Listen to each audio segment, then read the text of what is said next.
গরম লাগতেছে না? Hello bye.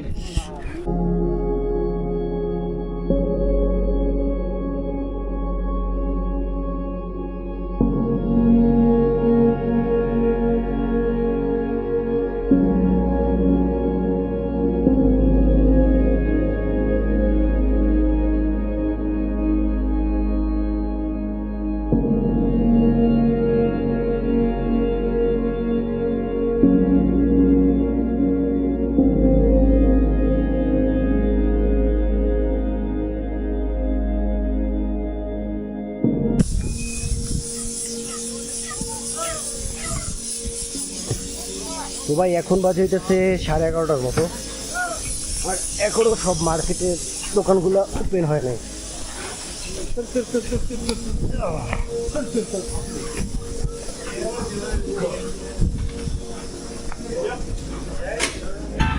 তো ভাই এইখানে আমি কিছুক্ষণের জন্য রেস্ট নিতেছি, রেস্ট নিয়ে তারপর আবার সোজা হাঁটা শুরু করবো। আর সব জায়গায় হোটেল ভাই, যে কোনো জায়গায় যে আপনি দাঁড়িয়ে একটু নেবেন ওগুলোর সময় নাই ড্রোন উড়াবো। তো ভাই এখানে কয়েকজন ওয়েস্ট বেঙ্গলের বাঙালি মানুষদের সাথে মিলছিলাম, খুবই ফ্রেন্ডলি ছিল। তো এখান থেকে আমার এখন প্রথম টার্গেট হইতেছে আপনার এগুলো হচ্ছে পাহেলগামের মার্কেট আর কি।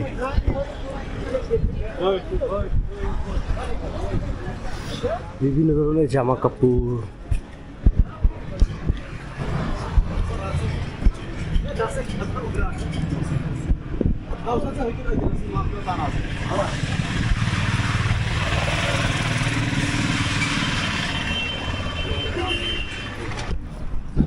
এটা হইতেছে ভাই গুগল মামার প্রবলেম, ও সবসময় ঠিকঠাক দেয় না উত্তর, উল্টোপাল্টা জায়গা দেখায়। এই রোডে, এই জায়গায় কোনো রোডই নেই, দিয়ে রাখছে এইখানে একটা রোড। যাই হোক, সামনে দিয়ে নাকি একটা রোড গেছে, ওইখান দিয়ে যাই। তো ভাই আমি এখন বসে আছি কাশ্মীরের পেহেলগামের নেহেরু পার্কে। পার্কটা অনেক সুন্দর আছে। তো আর এখানে সবচেয়ে ভালো ইম্পর্টেন্ট যেটা সেটা হচ্ছে বড় একটা আকাশ আছে। তো এইখান থেকে ড্রোনটা উড়ানো যাবে, সেটা ড্রোন উড়ে কিছু দূর নিয়ে গিয়ে আবার নিয়ে আসি। তো এখন আর কি আগে দেখলাম, এই হইতেছে এখানে মসজিদ। আমার প্ল্যান হইতেছে প্রথমে এই দিকটাতে যাওয়া দরকার, এই দিকটাতে গিয়ে আগে জায়গাটা দেখে আসি।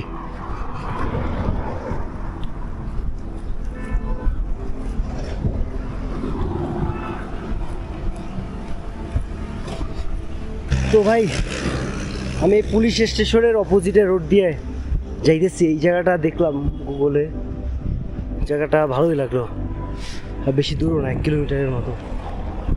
দেখি গিয়ে কেমন হয়, দোয়া করেন যেন সুন্দর জায়গাটা হয়। বিশেষ করে নদীর বরাবর যেন বড় বড় পাহাড়গুলো থাকে, এই যে এত বড় বড় পাহাড়গুলো।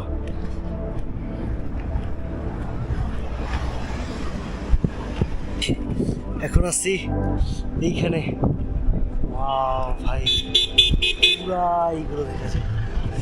ওইটা দিয়ে সম্ভবত উল্টো দিকে আপনার এইগুলো দেখা যাবে। ভাই এইখান দিয়ে জায়গাটা দেখেন, অসাধারণ ভাই, এত সুন্দর জায়গা, বন্ধই করতে মন চাইতেছে না।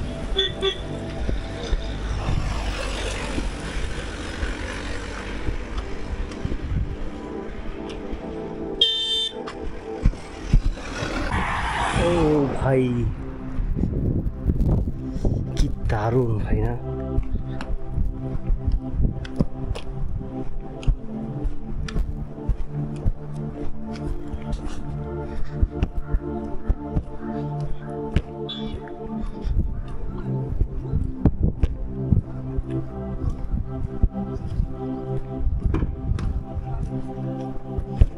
ও ভাই এইখানে একটা জায়গা পাইছিলাম, ওই দেশে মন্ডল্যান্ড। তো ওইখানে দেখি যাওয়া যায় কিনা। এখান থেকে 3 কিলোমিটার দূরে, বাট হাইটে যাব, দেখি হিচেক করা যায় কিনা। কোনো যদি থাকে যারা হিচেক নিয়ে গেলে ওইখানে হিচেক করেই গেলাম। তো ভাই সিদ্ধান্ত নিয়ে ফেলছি, যেহেতু মানলেন একটা গাঁও, এখানে মসজিদও আছে, তো ওইখানে আপনার গিয়ে থাকা যায়। তাহলে আজকে রাতে ওইখানেই চলে যাই, সামনে গিয়ে কোথাও গিয়ে রেস্ট নেবো কিছুক্ষণের জন্য। পুরা দুইও সাইড ভাই আটকানো। এই হইতেছে ভাই নদীটা। তো আমার প্ল্যান ছিল নদীর আশেপাশে, কিন্তু সামনে একটা গাঁও আছে। তো এখন কিছুটা প্ল্যান বদলাইছি যে গাঁয়ে গিয়ে সাধারণ মানুষেরই দেখা যাবে। এমনিতে এইখানে গিয়ে কিছুক্ষণ রেস্ট নেই, অনেকক্ষণ হয়ে গেছে থাকতেছি। তো ভাই একজন আঙ্কেলের সাথে কথা বলছি, উনি বলছে মন্ডল্যান্ডে আপনার সব কিছু হবে, আপনার জিনিসপত্রগুলো সব কিছু কেনার মতো হবে। তাহলে আজকের ওখানে ইফতার করব, ওখানেই ই করবো আর কি।